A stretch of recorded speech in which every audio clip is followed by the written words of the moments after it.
A continuación, tenemos la participación y el registro de diversos senadores y senadoras para referirse a temas diversos. Esto en función de los acuerdos que se han tenido en la Jucopo y en la mesa directiva del Senado. La participación de diversos senadores y senadoras será de 2 minutos cada una. En consecuencia, le daremos el uso de la palabra a la senadora Carla Guadalupe Toledo Zamora del Grupo Parlamentario del Partido Revolucionario Institucional para hablar sobre el Estado de Campeche.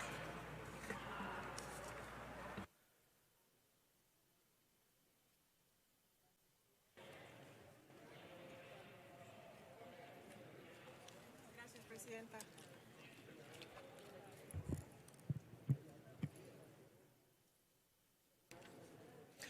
Durante décadas, Campeche y de manera muy particular Ciudad del Carmen han sido el corazón energético de México. Desde nuestro territorio se ha generado una riqueza estratégica fundamental para el desarrollo del país, asumiendo costos sociales, ambientales y productivos que nunca han sido plenamente recompensados. Por eso resulta inaceptable que en documentos oficiales de Pemex toda la producción petrolera de Campeche aparezca clasificada como aguas territoriales, borrando de un plumazo el reconocimiento de Campeche como estado petrolero. No estamos hablando de un ajuste menor, porque esta reclasificación pone en riesgo el estatus petrolero del estado y con ello la posible pérdida de recursos federales estratégicos que sirven para mitigar los daños que la propia actividad petrolera ha generado. No vamos a permitir que mediante maniobras administrativas silenciosas se le quite a Campeche lo que legítimamente le corresponde. Por eso presenté un punto de acuerdo para exigirle al Gobierno federal y a Pemex que aclaren de manera inmediata y transparente cuál es el estatus real que guarda Campeche, que expliquen las razones de esta reclasificación y si aseguran que no se perderá el carácter de estado petrolero, que se comprometan a que a Campeche no le quitarán ni un solo peso de los recursos que le corresponden de los fondos petroleros, porque estos privilegios no son dádivas, son mecanismos de compensación para mejorar escuelas, caminos, clínicas y servicios que tanta falta le hacen al Estado. Las y los campechanos no estamos pidiendo más de lo que nos corresponde y desde esta tribuna no dejaremos de defender lo que por justicia nos corresponde. Muchas gracias, Presidenta. A continuación tiene el uso de la palabra la senadora Amalia García del Grupo Parlamentario de Movimiento Ciudadano en relación a la afectación a viviendas en la ciudad de Zacatecas por fallas geológicas. Tiene la palabra hasta por 2 minutos.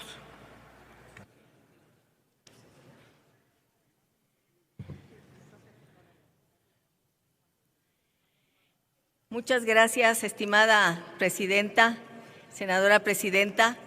Vengo haciéndome eco de vecinas y vecinos de la ciudad de Zacatecas, capital de nuestro estado, y que además tiene una larga historia, no solamente como una región minera, sino también como patrimonio cultural de la humanidad. Denominado así y entró en la lista de Patrimonio Mundial de la UNESCO en 1993. Lo que hoy vengo a plantear, y es un punto de acuerdo que espero que proceda y que sea respaldado, se refiere a la preocupación de vecinas y vecinos de algunas colonias que han visto cómo sus viviendas han sufrido algunos daños por temblores que dicen pudieran deberse a explosiones, puesto que Zacatecas es una ciudad minera y tiene perforaciones mineras desde la época de la colonia. Dicen haber sentido vibraciones, temblor en los cristales de sus ventanas y daños que les han generado una enorme preocupación. Se sabe que en 2023 se creó un comité técnico interinstitucional integrado por la Comisión Federal de Electricidad, por especialistas de la UNAM, de la Universidad Autónoma de Zacatecas, dependencias federales y el Servicio Sismológico Nacional. Lo que solicitan estos vecinos y vecinas, ciudadanas y ciudadanos de la ciudad de Zacatecas es tener información precisa para saber exactamente qué es lo que sucede, cuáles son las causas de este fenómeno de vibraciones que han empezado a lastimar a sus viviendas, pero que además les generan un enorme temor porque tienen la percepción de que esto pudiera generar incluso el desplome de las mismas. Y yo quiero, haciéndome eco de estos ciudadanos y ciudadanas, pedir que se informe de manera veraz, pronto, la información, además científica, a partir de estudios que se han realizado. En su caso, que se proceda a la reparación de las viviendas afectadas y que se les brinde todo el respaldo posible a estos ciudadanas y ciudadanos, que las dependencias involucradas, que el Gobierno del Estado, el Gobierno de la República, las instituciones académicas y, en su caso, las empresas mineras que operan en esa región, termino con esto, informen y, en su caso, procedan a hacer las reparaciones pertinentes. No es justo que la gente viva con temor por lo que pudieran ser o fallas geológicas o fallas por una acción económica minera, que aunque sabemos que es importante económicamente para el Estado, también lo es que se realice garantizando seguridad. Muchas gracias. Gracias, senadora Amalia García. Tiene ahora el uso de la palabra la senadora María del Rocío Corona Nakamura, del Grupo Parlamentario del Partido Verde, para hablar sobre residentes médicos en el IMSS. Con su venia, Presidenta. Celebro el día de hoy que el IMSS, Instituto Mexicano del Seguro Social, haya emitido una disposición administrativa temporal y no definitiva que reconoce el derecho de los residentes médicos a no tener una jornada extenuante excesiva de 32 o 36 horas sin parar. Se redujo a máximo 24 horas. Hemos señalado que es inhumano y peligroso que laboren y operen en quirófanos en esas circunstancias, en esas condiciones.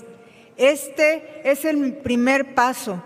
Ahora hay que legislarlo y quede plasmado en la ley. Hago votos para que el ISSSTE, Salubridad, hospitales civiles repliquen y hagan lo mismo que hizo el IMSS. Como ya lo he señalado y dos iniciativas que he presentado al respecto, son jornadas interminables, falta de descanso y una presión constante que ha tenido consecuencias claras en la salud física, mental y emocional de los residentes médicos.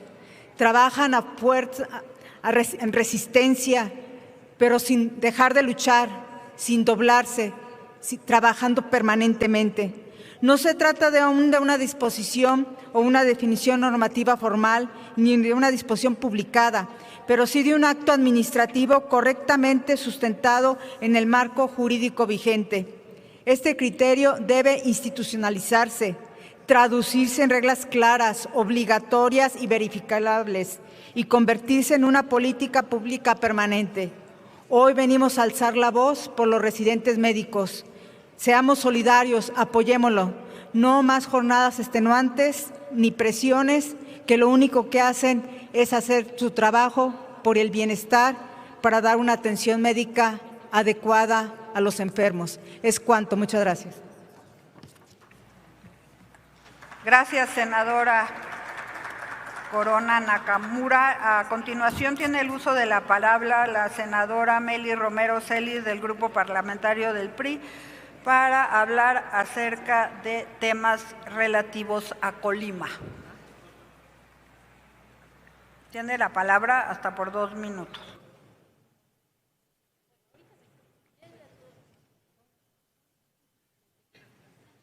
Gracias, presidenta.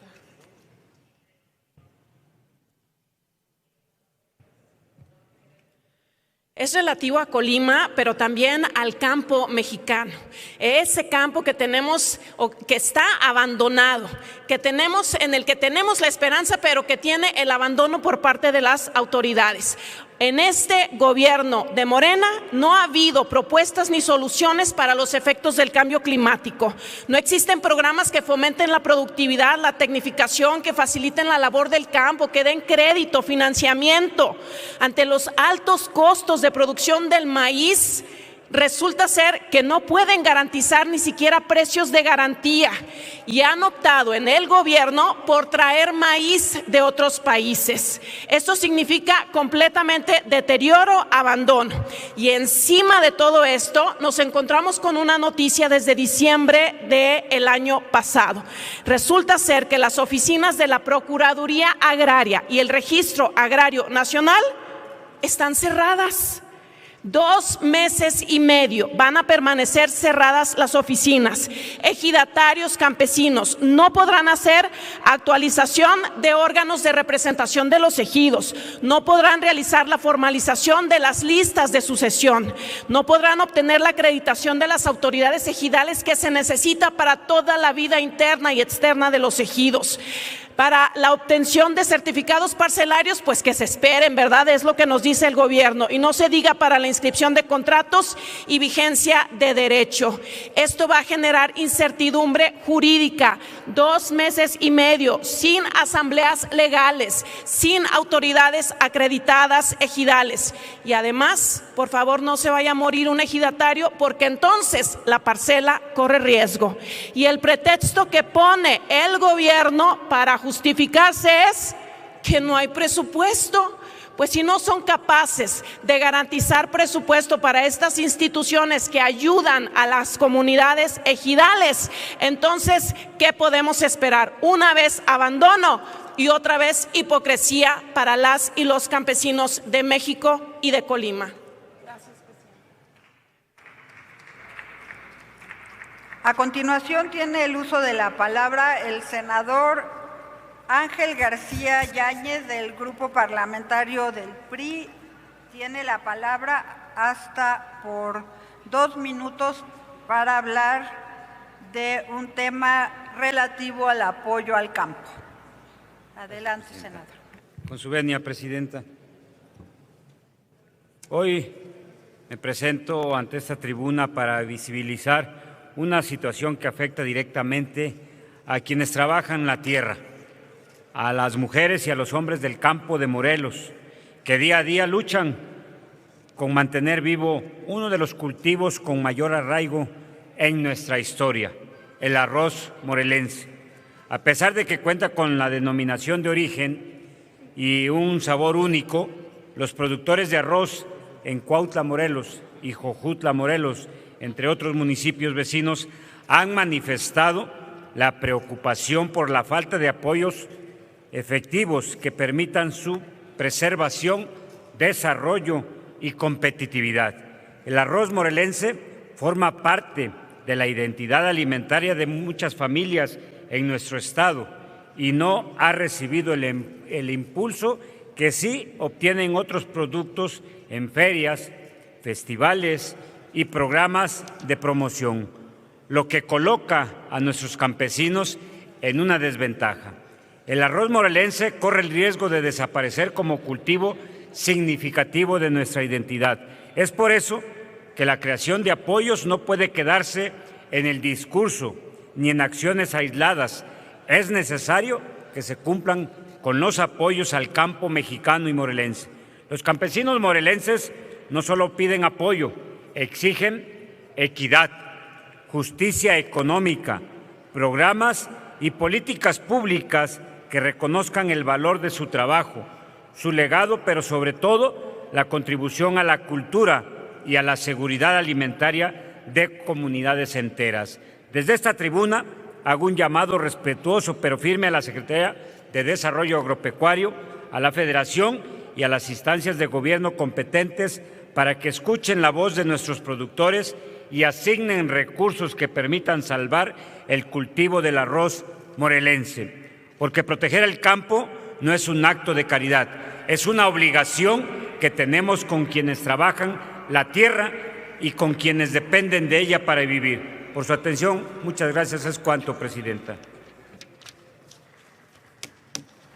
Gracias, senadora. A continuación tiene el uso de la palabra el senador José Manuel Cruz Castellanos, del Grupo Parlamentario de Morena, para hablar acerca del Día Mundial contra el Cáncer.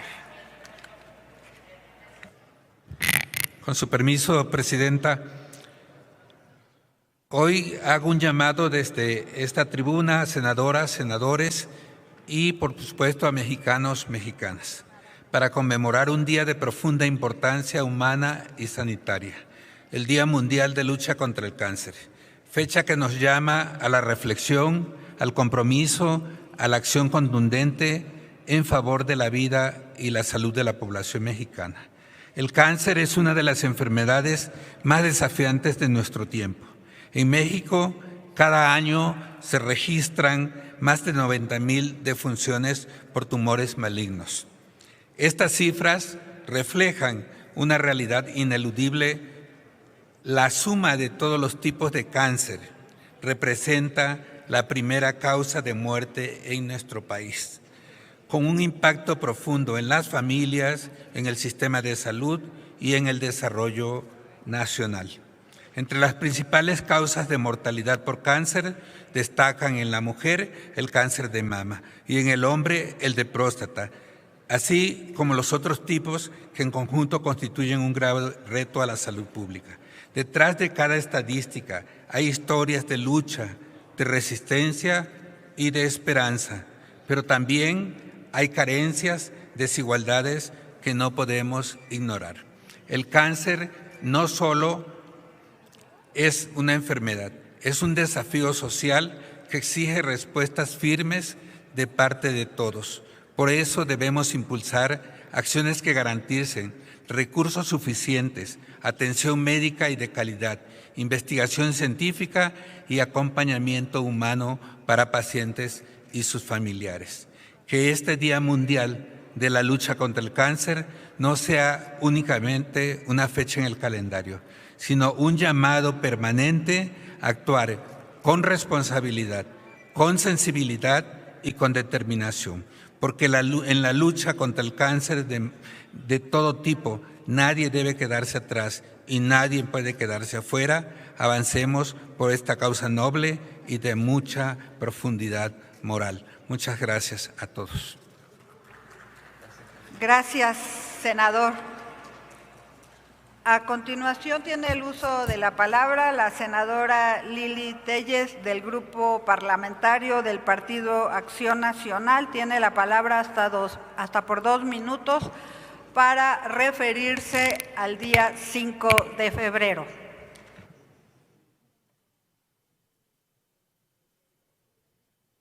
Es una fecha importante para hacer valer que la Constitución exige rendición de cuentas por parte del Gobierno. Aquí está el secretario particular de Andrés Manuel López Obrador, el senador Alejandro Esquer. Senador Alejandro Esquer, como secretario particular de López Obrador, responda. ¿Cuánto dinero envió Hugo Chávez a López Obrador? ¿Durante cuánto tiempo? ¿Cómo trasladaban ese dinero, esas enormes sumas, a México? ¿Qué mecanismos utilizaron para que las autoridades no los detectaran? ¿Cómo se saltaron las leyes para llevar a cabo ese delito de utilizar dinero por parte del narcorrégimen de Venezuela para las campañas? Responda, Alejandro Esquer, ¿no les importó a usted y a López Obrador que era un delito? ¿Están conscientes de que las 3 elecciones en las que participó López Obrador son ilegales por haber utilizado dinero, financiamiento de la narcodictadura venezolana? Los reto a usted, Alejandro Esquer, y a López Obrador a que se sometan a una investigación internacional para que respondan ante la justicia por haber utilizado dinero ilegal del narcorrégimen venezolano, porque México merece conocer la verdad. Mafiócrata.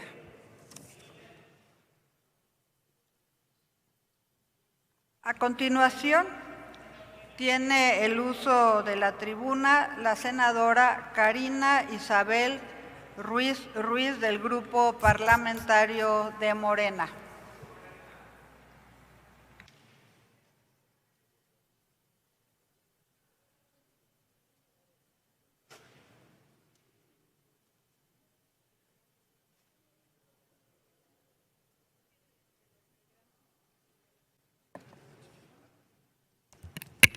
Con su venia, presidenta.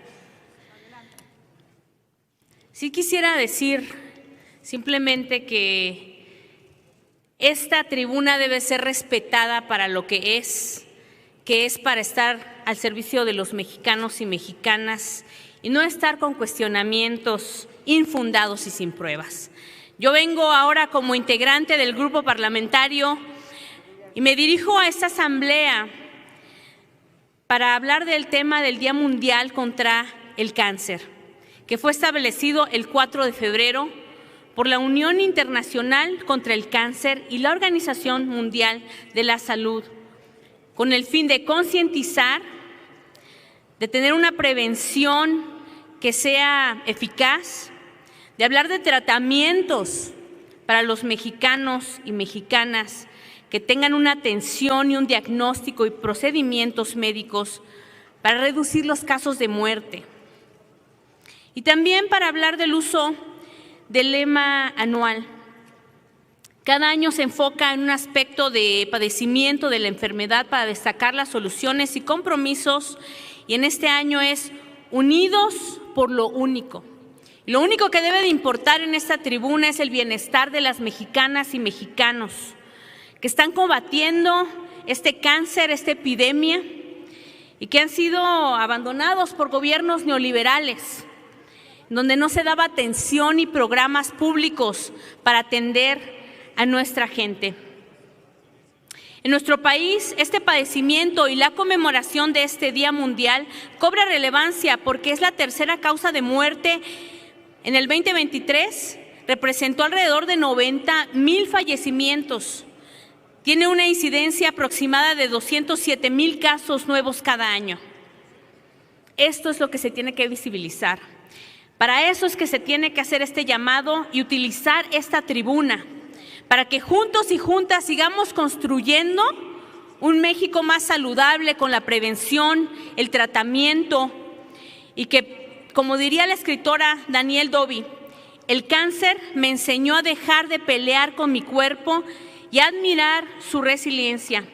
Ahora lo cuido con gratitud, no con exigencia, porque la exigencia que tenemos que tener de los legisladores que estamos participando de este Senado es exigir que el pueblo de México tenga respuestas a los temas que de verdad importan para los mexicanos y no a chismes y temas que no tienen pruebas ni fundamentos. Muchísimas gracias.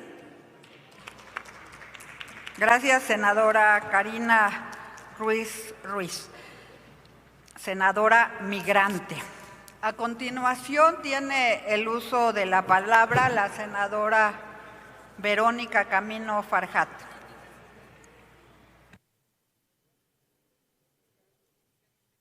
Muchas gracias, presidenta. Y bueno, para finalizar ya esta ronda de intervenciones de asuntos diversos, yo les pregunto a todas y todos ustedes, ¿cuál es la fuente favorita de Acción Nacional?